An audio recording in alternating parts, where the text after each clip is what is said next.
Hey, what's up guys, Eugene from Pentland Designs, and today I'm going to be showing you how to model this wallet in Autodesk Fusion 360. I'm going to be doing a lot of different things in this video that are going to be pretty advanced, so make sure to just watch this video slowly and go back and rewatch things if you have to, because I'm going to be going to a lot of different things in making this wallet. Okay, we are now in Autodesk Fusion 360, and this is what the final model will end up looking like. First thing that we're going to do is I'm going to open up a new design, so I can click this little check mark right here, or I can click the piece of paper and click new design.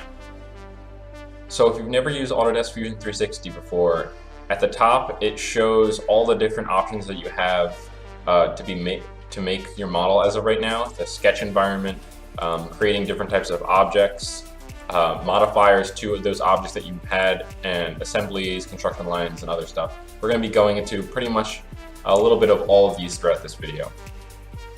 So the most important things are on the side. It shows the browser of all of the parts that are in this file, and currently it's unsaved because we haven't done anything. So the first thing we're going to do is save it, and we're just going to name it wallet tutorial. And then click save, and that is the name of the project file now. The first thing that you always want to do whenever making files in Autodesk Fusion 360 is create components. So if I right click on where it says Wallet Tutorial 1 and then click New Component, it adds this new little drop down underneath here with a little light bulb and has this little circle right here, which means it's activated. And the purpose of this is Autodesk Fusion 360 doesn't have part files and assembly files. It's all in one big file, so you want to be able to manage everything and make sure it's easy to get through. So if I just go back in the other file real quick, I have the whole body, the whole component activated right now. So down here at the bottom shows the history of every single thing that I had done to be able to make this model. But say I only want to see the parts for making this lever here. So if I put my cursor over where it says lever and then click the little white circle, the design history at the bottom changes and only shows the different parts and steps that you had to be able to create that part. So you always want to create a new component for every single part that's in the model, so that way it's easier to go back and edit it if you need to later. Okay, so the first thing that we're going to do is we're going to click on where it says component 1, just click on it a few times until it highlights, and then we're just going to name that body, and that is done. For rotating and orbiting around the screen, if you just hold down your middle mouse click button and then drag your cursor, it moves the screen around, it pans. If you hold down shift and do the same thing, it orbits around the screen. So that's the general controls for viewing around in Autodesk Fusion 360. Okay, so the first thing that we're going to do is we're going to create a sketch, because in 3D modeling you're 90% of the time creating a 2D sketch and then extruding it out or using some other type of tool to do that. So under the sketch toolbar, you can click create sketch here, or you can click this sketch icon right here. One of the most useful shortcuts to learn in this software is if you hit S, then this model toolbox appears, and then you can just type in whatever you want and then it will just appear for you. You can just click enter, or as you go along you'll learn all the shortcuts to be able to do it a little bit faster instead of having to type it out manually every single time.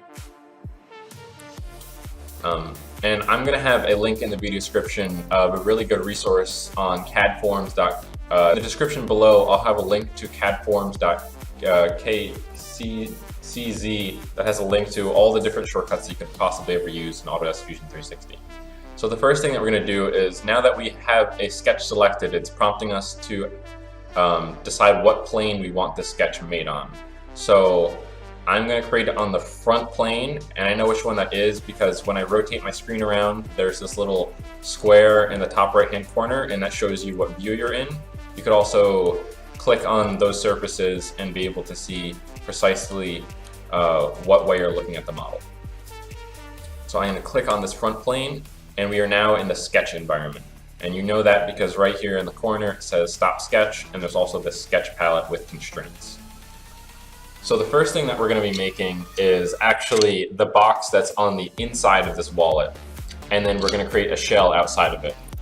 So, like I said before, you could just go to Sketch, and then go to Rectangle, and we're going to choose a center point rectangle. And that's one way to do it.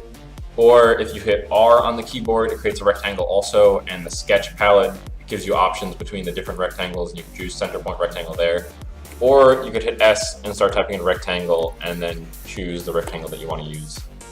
There's many different ways to do the exact same thing. You just have to figure out which one you like the best and just stick to it. So, whenever you're making a sketch, you always want your sketches to be fully constrained. And what that means is that you can't click and drag any of the lines and to change any of the dimensions. So you know a sketch is fully constrained when all of the lines are black. So as of right now, it's not constrained at all because there's no dimension for how wide or how tall this is, or a dimension that keeps this snapped into any particular position. So the first thing that we're going to do is I'm going to choose coincident, and then click on the center point of this rectangle, and then click in the origin.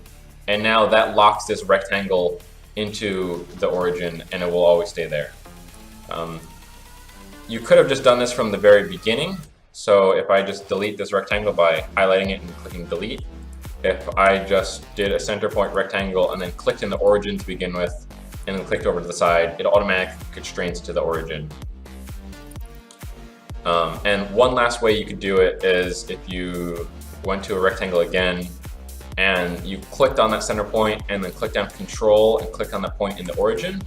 Now if you right click, and you could choose between all the constraints that you could possibly do coincident. Okay, so that's the first step. The next step is we have to figure out how tall and how wide the interior of this wall is supposed to be, and I have a little note right here. So the height of a credit card is 85.5 millimeters, and then the width is 54 millimeters, and the thickness is 0.8. So all we're doing is the height and the width right now. So to add dimensions to this, all you have to do is hit D on the keyboard or hit S and then type in the word dimension. And now if I just click on this right edge, move my cursor out, and then click again, it's going to ask me what dimension I want to put into there. So the dimension was 85.5. So we're going to type that in, 85.5. And then we're going to add a little bit of tolerance because 3D printing or any type of manufacturing isn't perfect. So you have to make it a little bit bigger than it actually is so that it fits properly. So I'm going to do plus 0.25. And then that makes it 85.75. And now we have to do the same thing in the other dimension. So I'm going to click this line at the top, move my cursor up and click again. And then I'm going to set that value to 54 millimeters plus 0.25 millimeters as the tolerance. And that is all we have to do for the sketch. Now that we have those dimensions, you can see it has black lines everywhere, which means it's fully constrained. Whenever you use a center point rectangle, it makes these dashed lines, which are called construction lines, which are just guidelines just to make it so that this will always stay centered about the origin. Okay, now that this first sketch is done, we're going to click Stop Sketch, and you can see this sketch now in this plane. And the next thing that we're going to do is we're going to do an extrude. So you can go to Create, Extrude, or you could hit E. And then from there, you have to select the region that you want to extrude. Because this is a closed body, when you put your cursor over it, it highlights it. So we're going to click on it. And as you can see, it makes this little arrow that you can click and drag and adjust what the dimension is. And then also on the right-hand side over here, gives you options for what that dimension you actually want to be is. So what we're going to do, and generally is good practice, is to have it so the model is in the middle of that front plane. And this is because if it's in the middle of that plane, if you need to mirror something from one side to the other, there's already a plane that exists that makes it really easy as opposed to having to make a new one. And I'll explain this further once we go around making the pivot point for this model. So we're going to change the direction here, and we're going to change it to be symmetric. So now it's always lined up with that middle. And the measurement, by default, it sets so 5 millimeters going out in each direction, so the total dimension is 10 millimeters. But what we're going to do is set the measurement to the second option, so now 5 millimeters is the total dimension. And we're going to set this to 6 millimeters. And this is because we're making it so it holds 5 cards, and each card has a thickness of 0.8 millimeters, and we need some small amount of tolerance to make it so that the cards don't stick to each other and they can come out easily.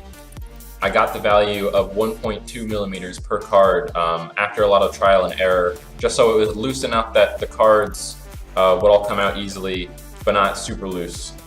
So we just set that value to 6, make sure it's the second option, and then we're going to click OK. So now this is the box of the interior of the wallet, and we want the opposite of that because we want to have a shell around this object. So what we're going to do is we're going to go to Modify and then Shell, and now it's going to prompt you to ask what face you want to be open in this shell. So I'm going to rotate my screen around so I can see the top surface, and then I'm going to click on this top surface. And by default, when I click and drag this, it ends up making the thickness on the inside of this box, and we want it the outside.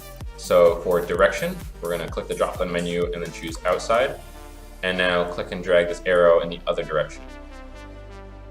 I'm going to be doing the wall thickness of 0.8 millimeters, and this is because the standard size nozzle on 3D printers is 0.4 millimeters, and for doing very thin walls, you want to make sure that you have the wall thickness as a multiple of the nozzle diameter. And that's because if I did this to say 1 millimeter, which would be a more standard thing, there would actually be a gap in between those two layers because a 0.4 millimeter nozzle can't make a wall on the left, a wall on the outside, and it can't make a thin 0.2 millimeter gap in between the two because the nozzle is too large. Okay, so now we have the empty shell that holds the wallet. Okay, so now we have the empty shell that will end up holding the cards.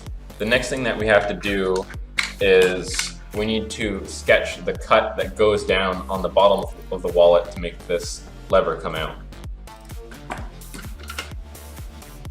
And I actually just realized I had made a mistake while doing this. We only ended up making the height of this of what the card actually is, and we need to add the height of what the lever is, which is 10 millimeters. So what we can do is, you could do this two ways. If you click the triangle to the right, left of body, and then click the triangle of sketches, under sketch 1, you could double click on it or right click and go to edit sketch. Or you could click on where it says sketch 1 in the history down again, double click that, or right click, go to edit sketch. Okay, so we're in the sketch, and we need to add 10 more millimeters to this. So I'm gonna just do plus 10 millimeters, and that will adjust the height there, and the body and extrusion automatically adjust accordingly. Okay, so the next thing that we have to do is we have to make the cut on the bottom of the surface. So we're gonna do sketch, and we don't have to do it from plane anymore. We could do it from one of these surfaces that we have. So we're gonna rotate it around so we can see the bottom surface of the screen. And then we are gonna click on the bottom surface of this model. Let me just make sure this is oriented correctly. So if you ever rotate the screen around while you're in a sketch, it would make it very hard to actually draw the dimensions properly. So in the sketch palette, you can click the look at button, and that will make your view be normal to the surface, so you're looking at it straight on.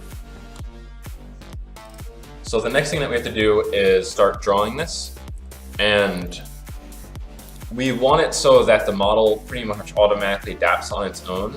So I could draw lines going out to the side, and then set this value to be 0.8 millimeters because that's how thick the wall is. But if we adjust the wall thickness, then this value would end up being wrong and it kind of mess up things. So what we're going to do is called projecting lines, and that means that it's using the existing geometry to create guidelines pretty much.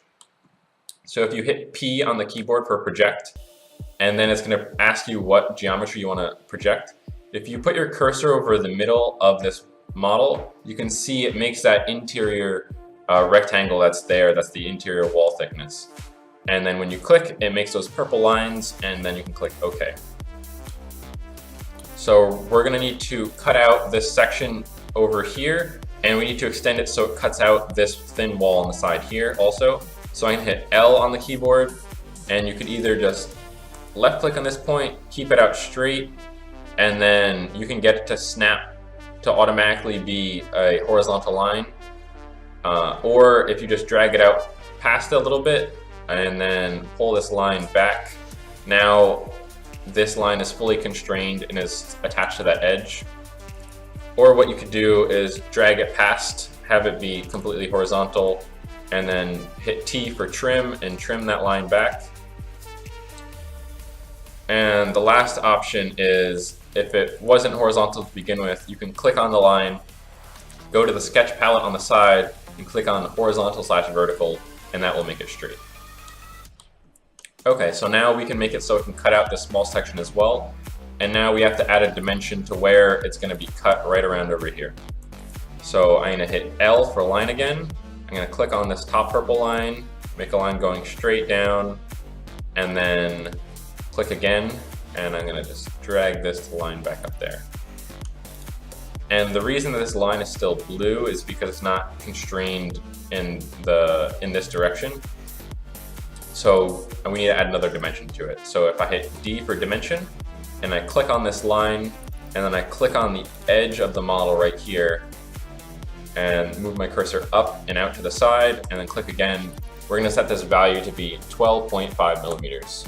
So that's how much it's going to end up cutting.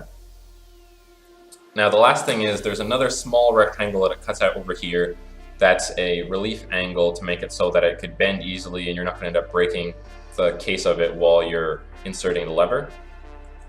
So what we're going to do first is create a new line. So you hit L on the keyboard. If you move your cursor right down into the middle of this line, you could see it makes this little blue triangle, and that means it snapped around the midpoint. So I'm going to put my cursor there, I'm going to left click, make a line going straight out, and then click again. By default, it automatically tries chaining lines if it's not snapped to an edge. So you can click the little check mark right here and it will stop making the lines, or you can hit escape. And now we have this line that's doesn't have any end dimension. And this is just going to be used as a guideline or a construction line. So what we're going to do is you can click on it and then click the icon for construction, and that will turn into a dashed line. Or if you click on it and then hit X, that will turn it into a construction line as well. And the reason that we made this construction line is because we're going to be creating a center point rectangle. So you could hit R and then go to the sketch palette and select center point rectangle. And we're going to click on the center of this. And we're going to click on the end point of that line that we just made. And then we're going to move our cursor out and then click somewhere along this line that we had just made. So now we have to add dimension to this rectangle, but it's already automatically snapped, so it's always around the middle, which is what we wanted. So we're going to click on this top line, move your cursor up, and then set this dimension to be 10 millimeters. And we're going to click the line on the right-hand side, move your cursor up and out to the side, and set this dimension to be 2 millimeters. Okay, so now we have this sketch complete. So we could do stop sketch, and we're going to do another extrude. So we could hit E on our keyboard or go to create extrude, and now we have to select the regions that we want to cut out. So when I put my cursor over here, you can see there's 3 regions that we have to click on. So you can just click on 1, 2, 3, and that's all the regions that we want to cut. And Fusion 360 is pretty smart because if I start pulling it in this direction, it will add it to the body. But if I start pushing it into the other direction, it will cut into the other body that's already existing. And we're going to set this value to be minus 12 millimeters. So we can click OK, and now we have that cut within the model. Okay. Now the next thing that we have to do is we're going to add the pivot point that the lever spins around. So we're going to go to Sketch, and then we're going to click on the inside surface on either side of this model. So if your camera was like this and you try clicking on it, you wouldn't be able to. So you would either have to rotate your screen around so that you could see those surfaces and then click on it. Or another option that you have is that if you left click and hold on a surface, it will allow you to select any of those surfaces that are directly in front of you or behind where the cursor was. So we're just going to make that sketch. And now we can't see the surface that we're actually going to be sketching on because there's something in front of it. So what we're going to do is go into the sketch palette and then click slice. And this allows us to see a section view of that sketch that we're working on. So what we're going to do is we're going to make a circle. So you can hit C on your keyboard and start making this pivot point. We're just going to place it somewhere around here and add the dimensions later. So now that we've made that circle, I'm going to click on the edge of it and then move my cursor out to the side, click again, and we're going to set that dimension to be 6 millimeters. And now the size of the circle is constrained, but not its position, so we have to do that next. So what we're going to do is we're going to click on the center point of that circle and then the interior edge of this wall, and we're going to move our cursor out and to the side. And we are going to set this value to be 5.25, and that is because the thickness of the model, we're going to set this value to be 5.25, and that's because the thickness of the lever that we're making is going to be 10 millimeters, so half of it plus some amount of tolerance so that it has a small amount of gap when it's actually entirely open. Now we have to do the same thing on the bottom, so we're going to click on the origin of the circle, click on the interior top wall here, and then move our cursor to the side, and then do 5.25 again. Now, I'm just going to go back, I'm going to do stop sketch, and you can see that sketch that's right there. We're going to click extrude again, we're going to put our cursor over that circle, and then click, and we're going to set this value to be 1 millimeter. I'm just going to go back into my finished model and check to make sure that my dimension is correct. So what I would have to do is activate the body. I would go to one of the first sketches, double click on it, and you can see here, okay, so it's actually supposed to be up a little bit higher than what I had actually put.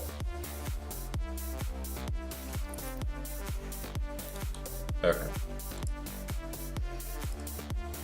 So I'm actually going to edit this dimension to be, the diameter of the circle to be 5 millimeters to make it match. And I can actually leave both of these as 5.25 because I think that should be a better value. Okay. And that automatically changed the extrusion to match that sketch. And now we need to be able to mirror this extrusion onto the other side. And this is where having it so the model was made cutting through the origin makes it really easy to mirror this. So we're going to go to create, actually modify, let's see, yeah. So we're going to go to create, we're going to go to mirror. We're going to change the pattern type from faces to features, and then we're going to click on this most recent extrusion, extrude 3, and then we're going to click select where it says mirror plane, and we have to click the plane that we want to mirror it about. So we want to click on this front plane that we see right in front of us, but it's gonna, if we try just left clicking normally right now, we'd click on this front surface, it will make the pivot point in the wrong spot. So we're gonna do what I said before is left click and hold, and then you could choose between the different faces or options that are here. So we're gonna choose the XZ plane and then click OK. And now there is a pivot point on both sides that was mirrored evenly. Okay, the last thing that we're going to do for this model for now is we are going to close off this top surface. So we're going to do one last sketch, click on this top surface right here, and Fusion 360 automatically projects any features that are on the face that you made. So we don't actually have to sketch anything because you could see it already has these enclosed regions. So we could do stop sketch, and we're gonna do extrude, so we're gonna hit E on the keyboard, and we're gonna click on these two regions, the interior rectangle and the exterior, and we're gonna set this value to be 0.8 millimeters, so that way it matches with the wall thickness as well. And now you can see it has a closed surface on the top. Okay, so the next thing that we're going to do is we're going to start making the lever that's underneath here. So we want to create a new component for that so we don't get everything confused.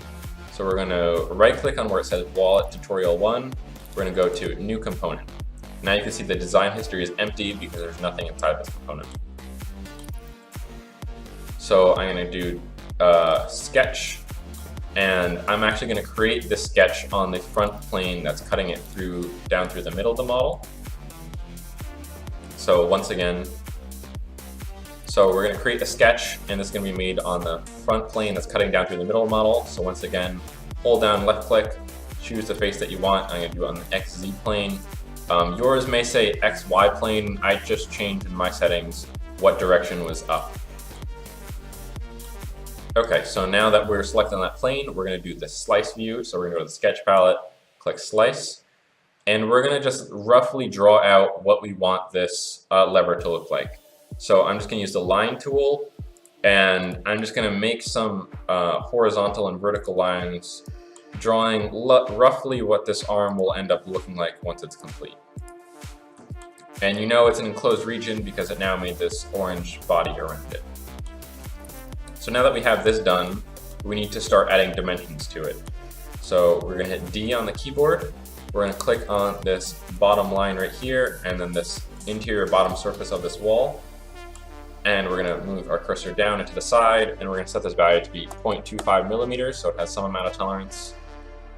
We're going to select this line right here and the interior surface right there, and we're going to set to be 0.75 millimeters. And this is a higher tolerance because this needs to be able to rotate around, and it can't have this point end up scraping along the interior edge. So that's why that's a higher value.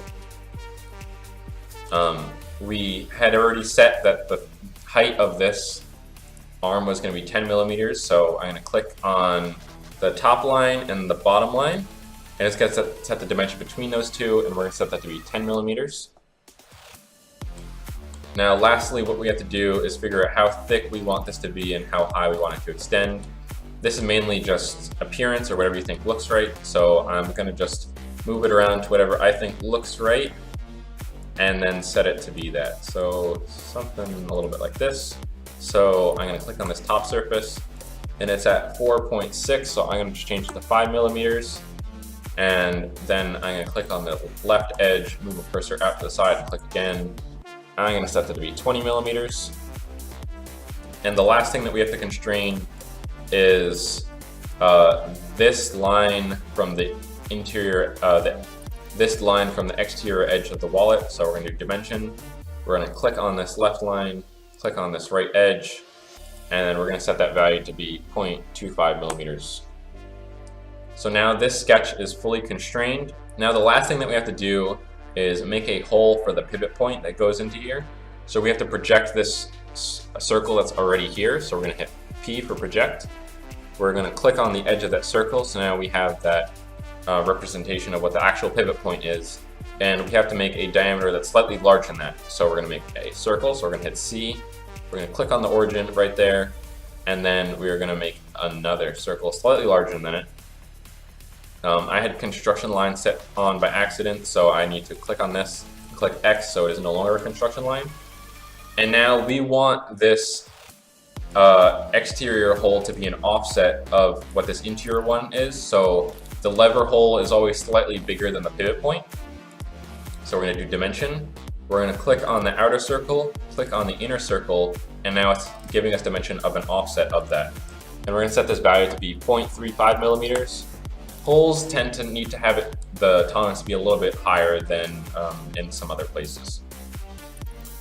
Okay, so now we have this sketch complete, so we can do stop sketch.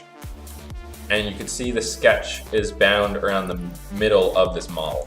So we're going to do extrude. We're going to click on this region right here, this region right here. And we don't want to click on this little one right here because that's what gives us the tolerance so that it actually fit properly.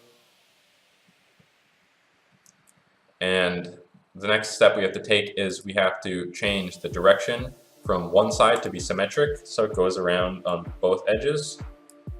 And we're going to change the measurement to the second option, so it's through the total distance.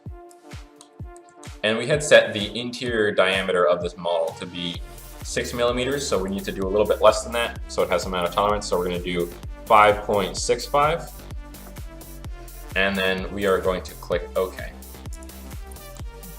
So now you can see there's some small amount of tolerance to make it so this part will fit in properly. Now taking a look at it, this arm looks like it extends a little bit higher than it should.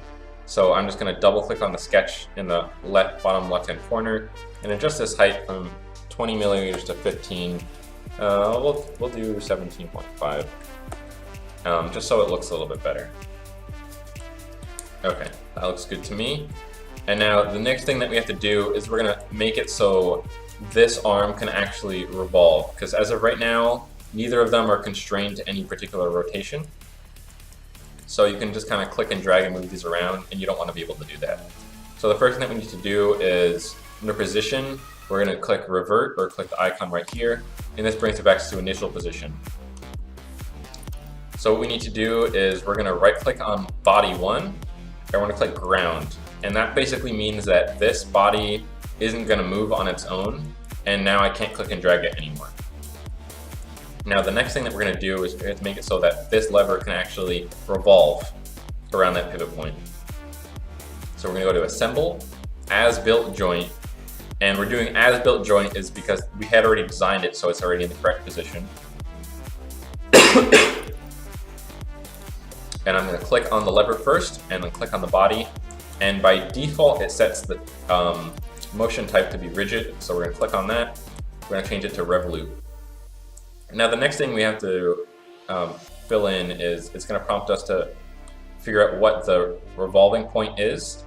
And so if you click on this front surface just on no particular point, now it will prompt you to select the actual point that it will snap to.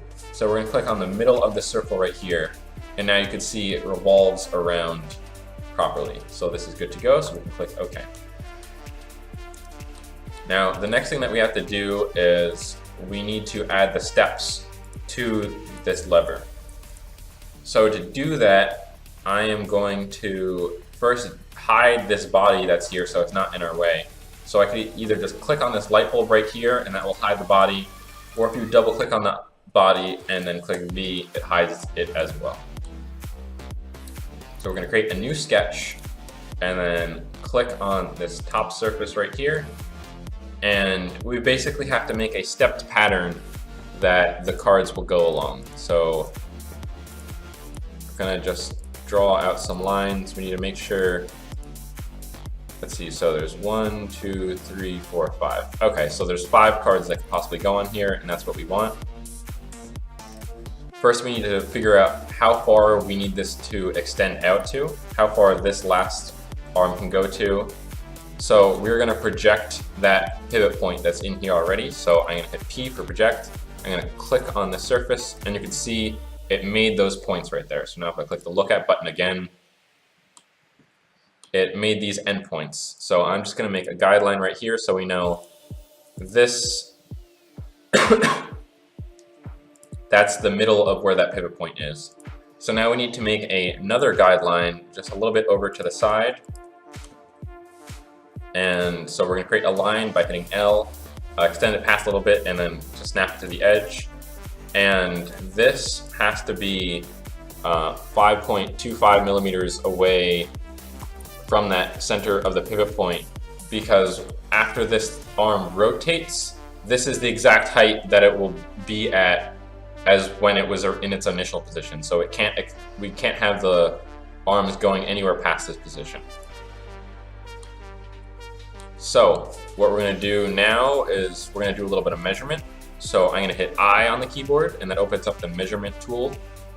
And now you just click the 2 points you want to measure between. So I'm going to click on this construction line that I just made, and then the end of this line right here.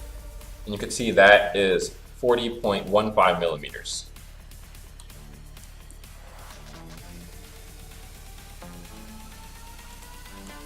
Okay, so now that we know that that's 40.15 millimeters, we're going to need each of these steps to be 40.15 divided by 4, because there's 1, 2, 3, 4 lines going across. So I'm going to click on this line, do dimension, and then I'm just going to type 40.15 divided by 4, and then that will just get the dimension properly for me. The next thing that we have to do is figure out how thick each of these steps is going to be. So we're going to do I on the keyboard again. We're going to click between these 2 points, and it's 5.65 millimeters.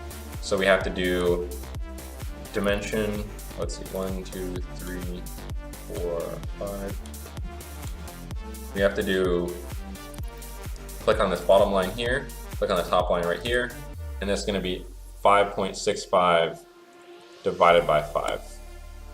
And then that sets the dimension. So now we're going to set all of these lines. So now you have a few options of what you can do. You can do another dimension and click on this line, click on this line, and then create a dimension. And if you click on an existing dimension while you're making the previous one, it will just set it so it's equal to whatever this first value is.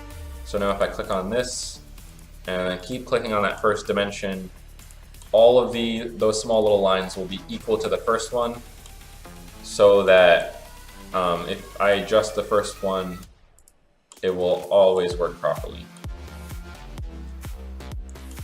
Okay, so that's one way of doing it.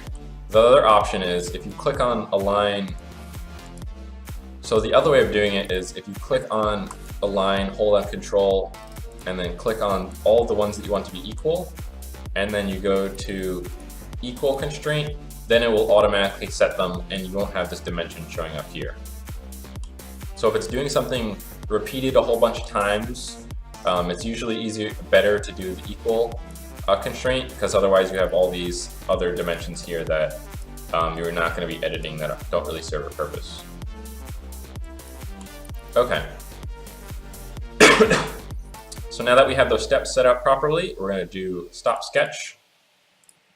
We're going to do extrude, so hit E on the keyboard, click on this surface that we want to cut out, and then just drag this arrow down so it cuts through the whole body.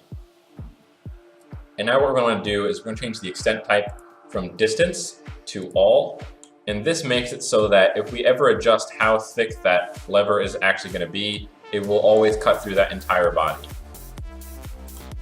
So now click OK, and that lever is just about done. So the last thing that we have to do to this is we need to add some fillets, or so the last thing that we need to do to this is we need to add some fillets, which is just rounding around some edges. So if you hit F on the keyboard for fillet, I'm going to click on all of these little top edges right here. And this is because the cards will be rotating around the edge and I want it to be able to have a smoother transition. So if I click and drag it and set that fillet value to be 5 millimeters, now when the cards rotate around that edge, it will be a much smoother transition. So that's good for that fillet. And now we have to just do some rounds to some of these edges over here. So we're going to do fillet again. We're going to do a fillet over here, do something like that, and do one down over here. And that looks good to me. So we can click OK. And now the last thing that we're going to do is what's called a rule fillet, which basically means is if you select on a surface, it will fillet all of the edges around it. So if we hit S and type rule fillet, now if you click on the face that you want to round, so if I click on this bottom surface and set it to be 0.5, now it fillets all of those surfaces on the bottom. And the main reason we're doing this is because having the proper dimension for the thickness of each of these is very important. And because it's being printed in this current orientation, if your build surface is too close to the build plate, then it will make like a little elephant's foot and be a little bit wider than it was actually intended to be, and will cause issues with the design. So we need to be able to have this little round up here, so even if it does end up being a little bit wider than it's supposed to, it probably won't end up being wider than what the actual model is. So I'm just going to repeat that by doing it on the top surface as well. If it doesn't let you click that surface anymore, if you hold down Control and then click on it, it allows you to do it. So now this is all done, we can click OK, and that lever is now complete.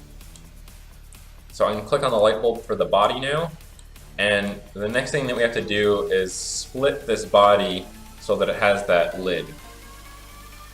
So I'm going to go reactivate the body component by putting my cursor over it, clicking on the little white dot. And now I'm going to be creating a second component within this body. So if I right click on body and then I go to new component, and I'm going to rename this component the lid or cap and click enter. Now the first thing that we have to do is cut this body. So we're going to create a sketch. We're going to make a sketch on this front surface. And basically all we're going to be doing is making a line going somewhere along right over here, making it cut at whatever angle that we want it to. Okay, so I'm going to set this dimension from this point to the top edge to be 7.5 millimeters. And then I can set dimension from this point over here to the top edge to be 23 millimeters. The dimension here on the right hand side doesn't matter nearly as much. It's more just kind of look and feel of what I got it to. This one matters a lot more because the point at which it rotates around changes how this model works. So we're going to do stop sketch. And now we have to split this body along this edge that we just made. So we're going to hit S and we're going to do split body. And now the body to split, we're going to click on this case that we made, and the splitting tool, we're going to click on this line that we just made. And you can see it will now split that body along that edge. Okay.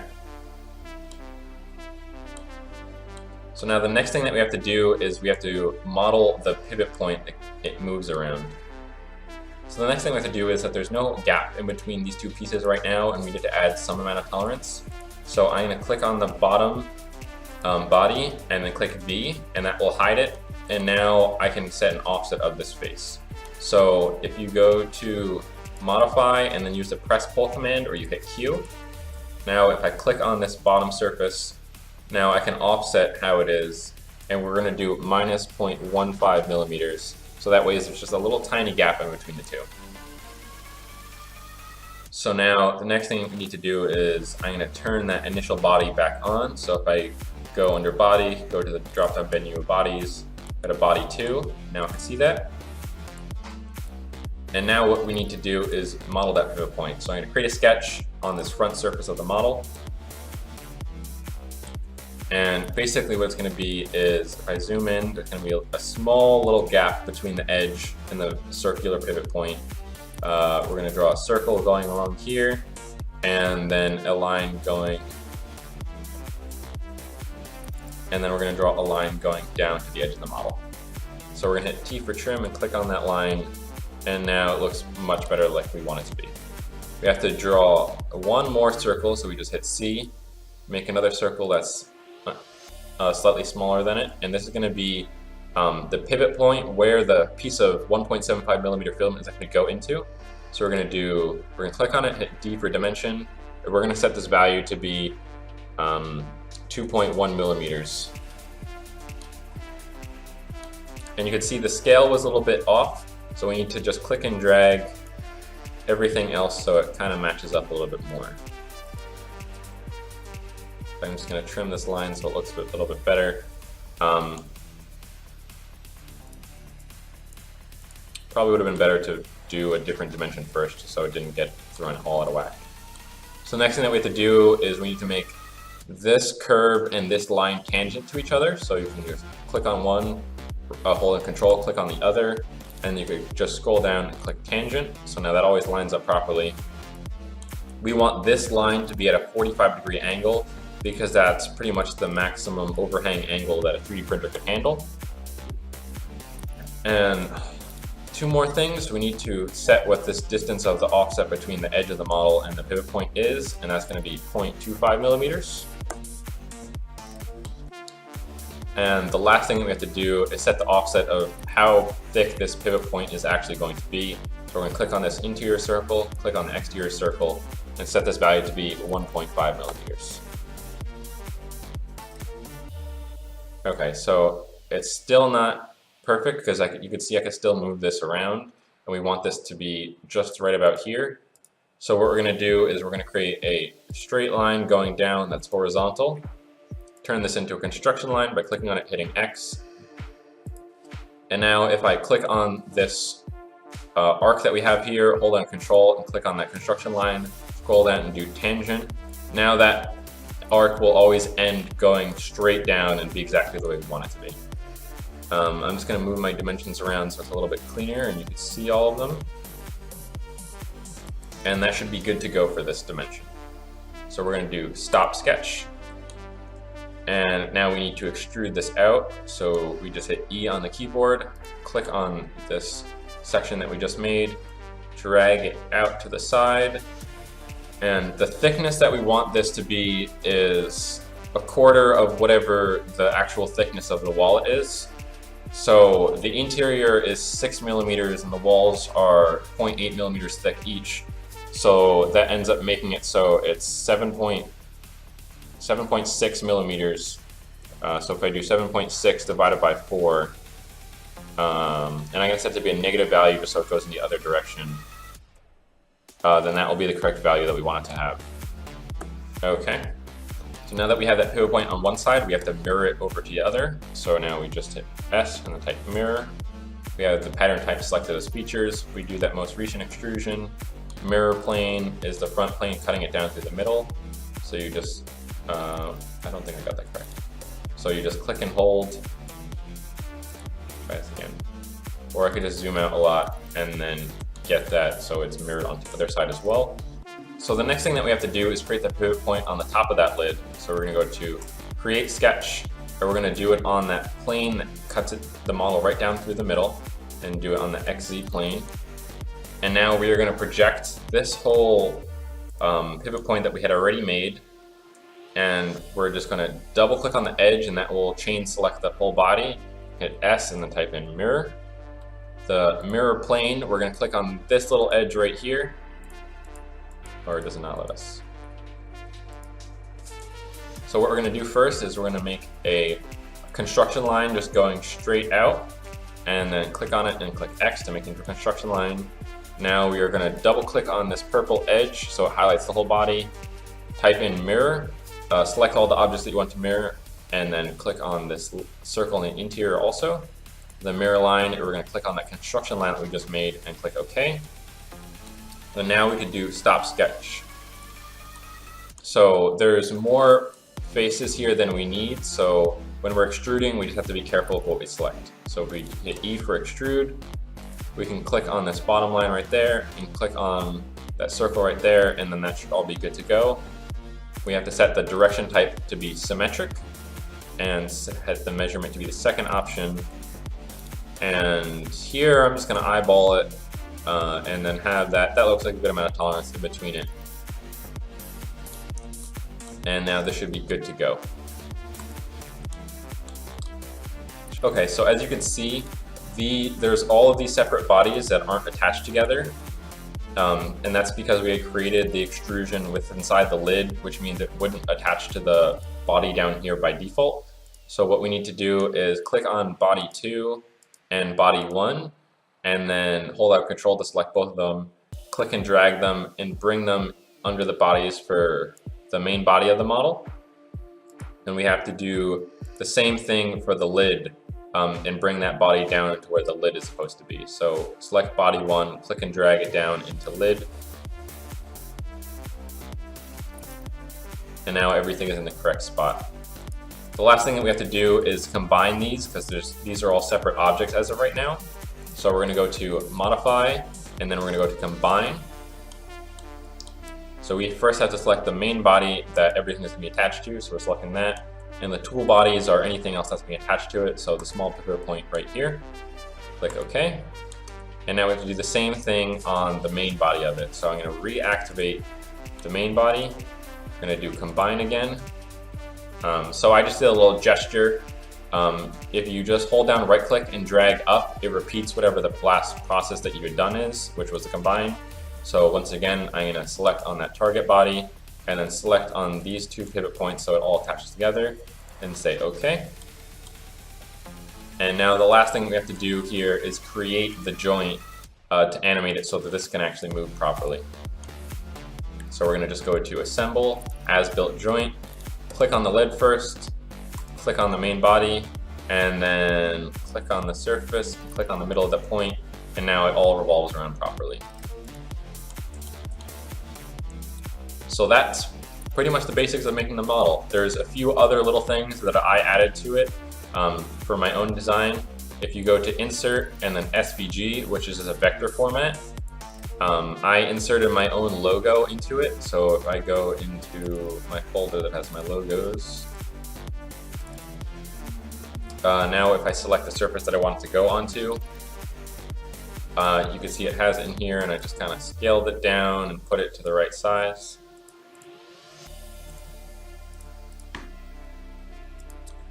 Okay, so the last thing that we have to do is just do some aesthetic changes. So we're just going to hit F for fillet, and I'm just going to round all of these edges just a tiny bit so it looks a little bit better. So just clicking on all these little edges right here, I'm going to do that about 2.5 millimeters. That's a little bit too much. So it threw an error because it's cutting in through too much. So I'll just do it as 1 millimeter, and that should be good to go. Alright, thanks for watching, guys. If you thought this tutorial video was good, or if it was a little bit too fast or too slow, let me know in the comments below so I can improve my videos for future reference.